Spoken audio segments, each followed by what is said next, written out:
All right, this is chapter 5 of Brian's Winter.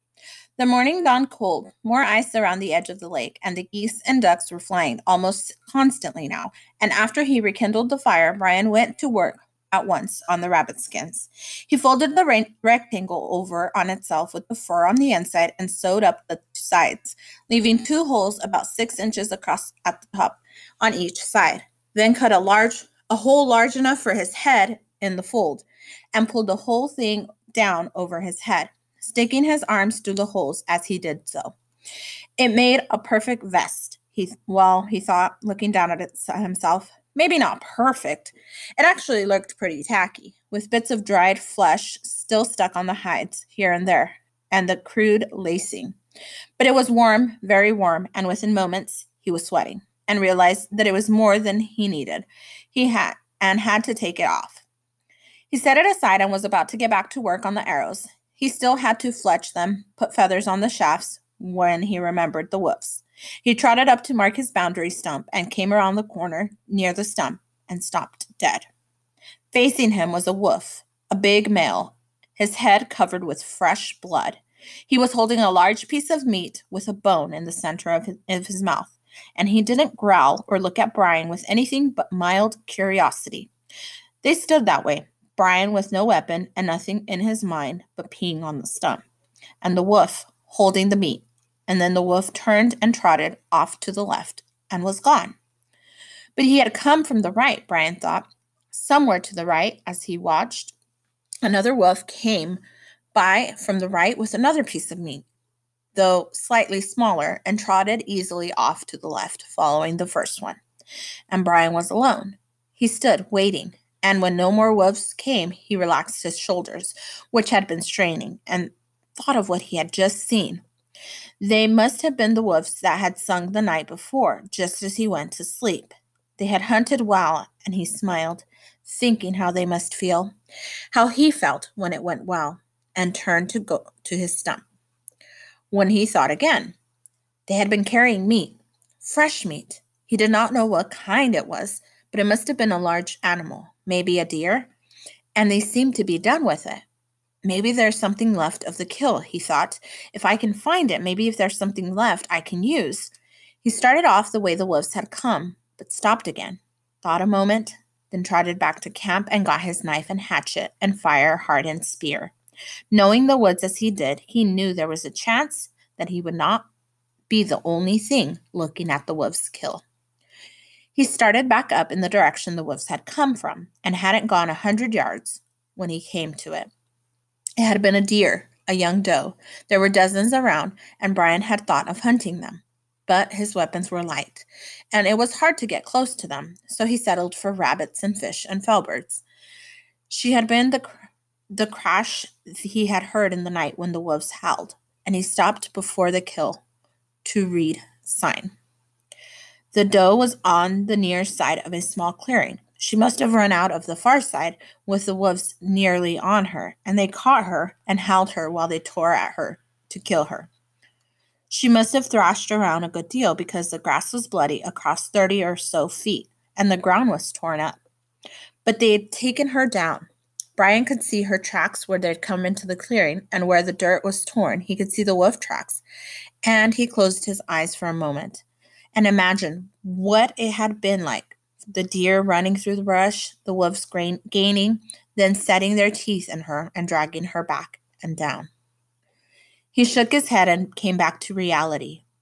Most of her had gone. They had started at the rear, pulling and eating, and had taken both back legs off and up into the guts, and as well as chewing at the neck. All that was really left was the head and neck and front shoulders, and tattered bits of hide.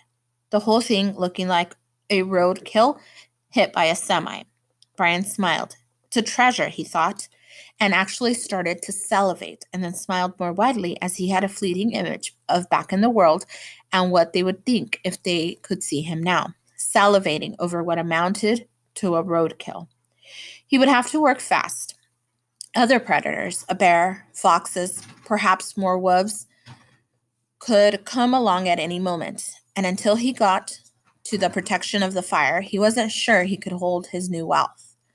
The portion of the dough that was left weighed less than 50 pounds, and he dragged it easily at first, but then, seeing that it left a blood mark as it skidded along, and worried that it would be too easy to follow, he picked up the carcass and threw it over his shoulder and carried it. At the shelter, he put it down and put more wood on the fire and took out his knife. First, it would have to be skinned. The skin toward the rear was torn and shredded where the wolves had ripped and fed, but it was largely whole on her chest and neck, and he worked carefully. First, he cut down from the underside of her chin to the middle of her chest, and there was his first surprise. Rabbits were easy to skin. The hide almost fell off them. The doe's skin was stuck tight to the meat and did not come off with simply pulling at it the way a rabbit's skin did.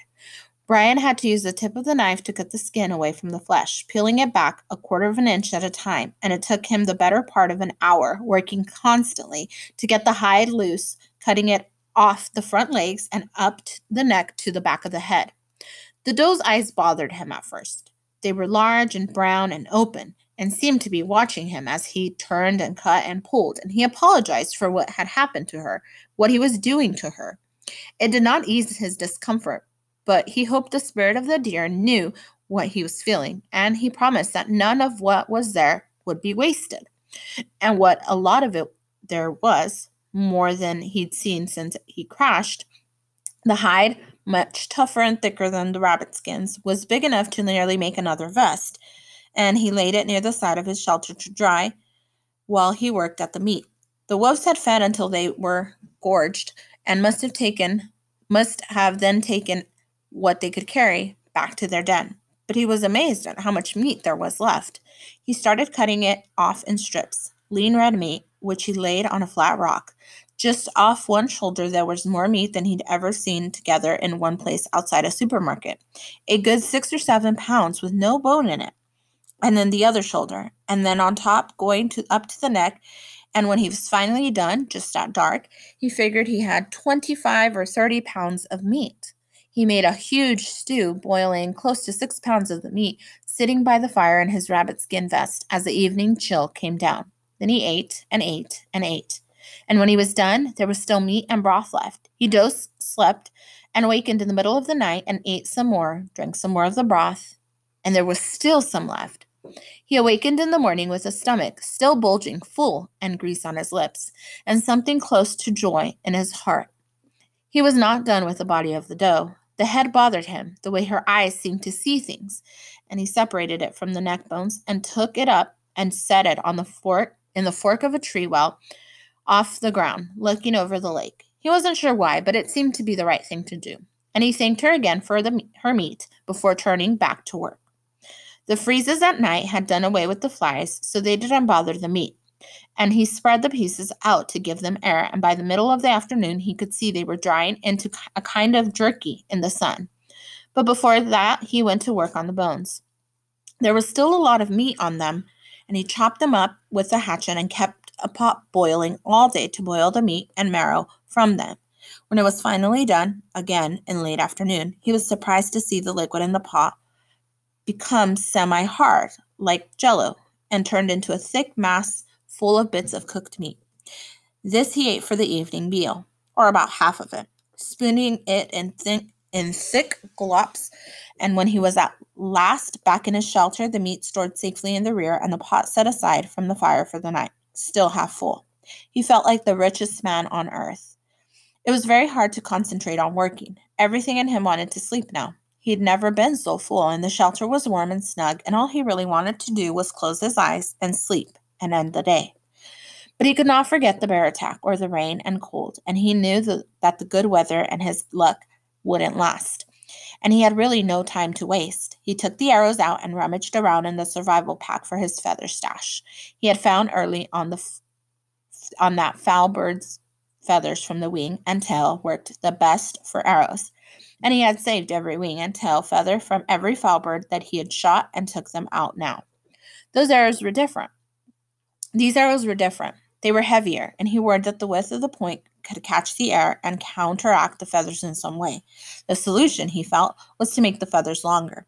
He selected only 2 feathers for each arrow, but left them a full 6 inches long, and shaved a flat side with a knife the full length of each feather so that they would fit the arrow shaft. He attached the arrows with pieces of thread from his old windbreaker, wrapping them at the front and the rear, and then smearing them with bits of warmed pine sap, a trick that he had learned when he had leaned against some sap on a tree and stuck to it to protect the thread. He did 3 arrows, working slowly and carefully before going at last to sleep. Once again, he slept so hard that he awakened with his head jammed into the ground and his neck stiff from not moving all night. Because of all the meat from the doe, he did not have to hunt for days now, at least 10 or 12, maybe 2 weeks. And he worked all day on the arrows and bow, sitting next to the shelter in the warm sun, snacking on the jellied meat now and then. By dark this day, all 9 arrows were finished. He had used the hunting knife as a scraper to shape the limbs of the bow more equally, and to put in notches for the string to get it ready to string the next day for the first shooting trials. He was just leaning back, half cocky about how well things were going, when he smelled the skunk. He had run into skunks before, of course, saw them all the time, but had only had the one really bad experience when he got sprayed directly. He knew they moved at night hunting and didn't seem very afraid of anything. He looked out of the shelter opening carefully. The skunk wasn't 4 feet away, looking in at him at the shelter and the fire, and as he watched, it whipped up its rear end and tipped its tail over and aimed directly at his face. I'm dead, he thought, and froze. For a long time, they stayed that way, Brian holding his breath, waiting to be nailed, and the skunk aiming at him. But the skunk didn't spray, just aimed and held. He's hungry, Brian thought, that's all. He's hunting and he's hungry. Slowly, Brian reached to his right, where the meat was stored back in the corner, and took a piece of the venison. With a smooth, slow movement, he tossed the meat out to the right of the skunk. For a split second, he thought it was over. The skunk's tail jerked when the meat hit the ground, but then its nose twitched as it smelled it, and it lowered its tail, turned, and started eating the meat. Brian carefully reached out to the side and pulled the door back over the opening and left the skunk outside eating. Great, he thought, crawling back into his bag to sleep. I've got a pet skunk who's a terrorist. If I quit feeding him, he'll spray me. Just great. His eyes closed, and he sighed. Maybe he'll be gone in the morning.